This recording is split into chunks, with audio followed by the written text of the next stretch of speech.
Honourable members will know, since taking office, this government has been negotiating in good faith with British Steel's owners, Jingye. We have worked tirelessly to find a way forward, making a generous offer of support to British Steel that included sensible, common-sense conditions to protect the workforce, to protect taxpayers' money, and create a commercially viable company for the future.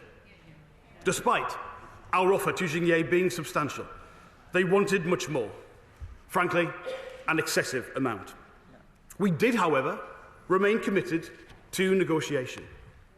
But over the last few days, it became clear that the intention of Jingye was to refuse to purchase sufficient raw materials to keep the blast furnaces running.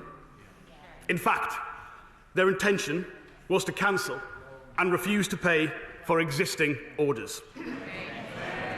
The company would therefore have irrevocably and unilaterally closed down primary steelmaking at British Steel. Now, I want to make absolutely clear that separate to any conversation about a possible deal to co-invest in new facilities, the British government offered to purchase raw materials in a way that would have ensured no losses whatsoever for Jingye in maintaining the blast furnaces for a period of time. A counter-offer was instead made by Jingye for us to transfer hundreds of millions of pounds to them without any conditions to stop that money and potentially other assets being immediately transferred to China. I'm most grateful to the Secretary of State for giving way. Given that the Secretary of State has inferred that actually the owners, Jingye, are not acting and have not acted in good faith, surely the right thing to do is to seize this great opportunity now, this weekend, and nationalise British Steel.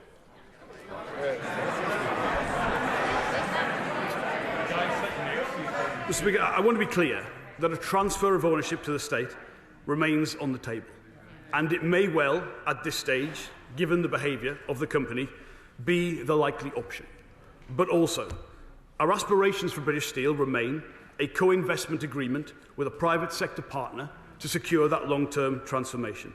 The action I seek to take today is not a magic wand or a panacea. The state cannot fund the long-term transformation of British Steel itself, nor would it want to do so. But a failure to act today would prevent any more desirable outcome from even being considered. And that is, again, why we must act today. My intervention really is, having quickly looked through the bill, I don't see a sunset clause in here. Yeah. And the reason why I ask that is not because I have to set a particular date and the government should, it brings the government back here to debate whether they should extend that process and puts therefore a reasonable limit on government activity without debate. So I wonder if you could explain why there is no sunset clause in this bill. I absolutely understand and welcome the question from the honourable gentleman. I make clear I don't want these powers a minute more than is necessary. I cannot say at the minute, when we drafted this bill, the time frame that they were required for, but I will endeavour and commit at the dispatch box to keep the House updated. Perhaps I may ask the Select Committee for their involvement around that in order to make clear how long we believe. And just to be absolutely specific, where we make an order in relation to control of a steel undertaking, once that control has been established and it's no longer required, we can revoke those regulations as well. Does he not think that today we could be going a bit further and instead of this temporary measure actually taking the whole steel industry into public ownership so it can be what it has always been, the bedrock of manufacturing industry in Britain, and give us security for the future, free from market forces? Well, the right honourable gentleman may well be right, but this is the second key point that I wanted to just land, Mr. Speaker, because the truth is, Jingye is a mess. The reality is this company has failed to publish accounts since 2021. 2 auditors have resigned. One cited material concerns about its ability to remain a going concern. Inventories can't be verified. Cash flow statements are missing. The company is not acting in good faith, and that is why the Secretary of State is right to take the powers that he's asking for today. In the Scottish context, many minds right now will be very much focused on the situation in Grangemouth, where we know that hundreds of jobs are going to be lost directly, thousands of jobs in the supply chain. Now, were I, or perhaps even the local member for Alloa and Grangemouth, to bring forward a similar bill in respect of Scotland's only oil refinery, to save it, to give him the executive power to do as he pleases, as he is doing with British Steel, would the Labour Party back it in the same way as it is backing this bill today? Well, I'm pleased for the chance, Mr. Speaker, to address this particular issue. The importance of Grangemouth is why this Labour government has pledged £200 million to secure its long-term future. And it is an important asset. It is not the only remaining. It's one of 3 crackers in the United Kingdom. That's important. But specifically, it is not a comparable situation. And the behaviour of the company is not comparable to the situation in this case. I also want to say to him, and indeed to all members, this is why we fought and fought and fought again to secure the future of British shipbuilding by saving all 4 of the Harland and Wolff sites in England, Scotland and all that. He will know the commercial interest was not in the Scottish yards, but we held them together precisely because of that commitment to Scotland and to the Union. It's also why, within weeks of taking office, we secured a better deal for the workers at Port Talbot. So we have repeatedly acted, and we will continue to do so no matter how hard the circumstances. I give way to the honourable member. Well, friend. Does he agree with me that the failure of the Tories and the SNP to develop an industrial strategy for Scotland meant that they had no plan for Grangemouth? They knew for over a decade about the problems at the refinery and did nothing. Does he agree with me that as soon as Labour came into power, we got to work and delivered support for the site, the workforce and the local community? Well, I endorse those comments entirely. I don't believe there is a history of the SNP calling for nationalisation of Grangemouth. They were as ever on the bandwagon. I think we would all recognise they don't campaign on their record in running Scotland, they campaign on grievance, and he is absolutely right with the contrast. But this issue should have been resolved years ago. I also believe they may now view it as a mistake to have given this essential national asset to this company. But I have to address, and I do this as a matter of genuine regret, the statement I saw made by the Leader of the Opposition yesterday. Because she claimed that, while she did my job, she negotiated a modernisation plan with British Steel to build an electric arc furnace at Teesside, followed by one at Scunthorpe. Mr. Speaker, I wish to make unequivocally clear to the House the new government inherited no such deal. We could not renege on that deal because it did not exist. On day one, I was told there had been a lack of progress on this matter to date. So if such a deal was negotiated, somehow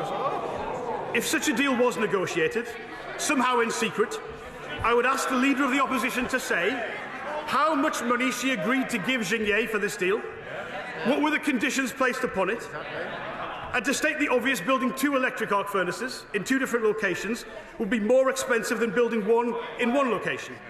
And given Jingye's request to build 2 furnaces in Scunthorpe was for £1.2 billion in taxpayer support, what... Point of order. Come in, Ben. Mr. Speaker, I would like advice on how to counter the points which the Secretary of State is making, given that they are factually incorrect, and they're factually incorrect and a complete misrepresentation of the situation that he inherited. It's just been clarified by her good self. I can say I can't make the Secretary of State give way when you want to come to dispatch spots, but I'm sure if he notices again, he may wish to. Secretary of State.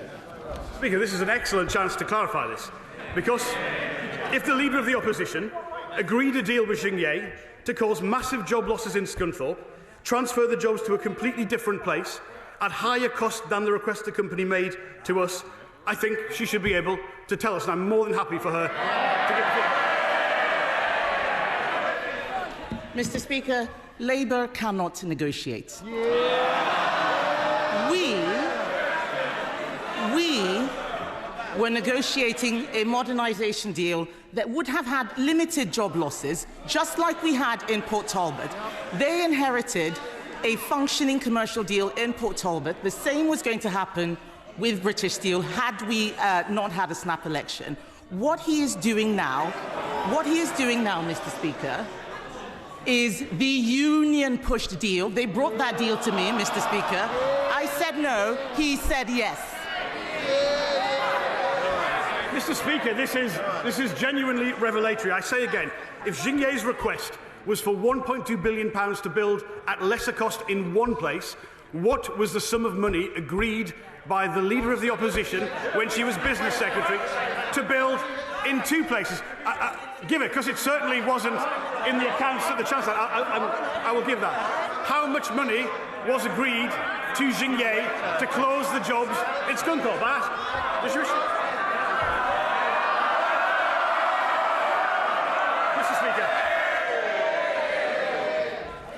When you are negotiating, you do not have...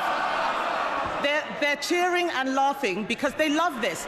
They think that the public taking on billions of pounds of liabilities is fantastic. We had not finished the negotiation, so there was no amount. But it would have succeeded better than the terrible plan that he's got now. Whether it is at Port Talbot, whether it is via our upcoming steel strategy, whether it's via our work to improve public procurement, or in the introduction of our industrial strategy to tackle the most thorny issues of industrial competitiveness. Where others have shied away, this government has stepped up. Let me conclude by saying, Mr. Speaker, steel is fundamental to Britain's industrial strength, to our security, and to our identity as a primary global power. Today's legislation will help ensure that we can retain that steelmaking capability here in the UK, both now and for years to come. For British workers' security, for British industry's future, and without hesitation, in our national interest, and for the workers of British Steel, and for their families, this action today is essential, and I commend this bill to the House.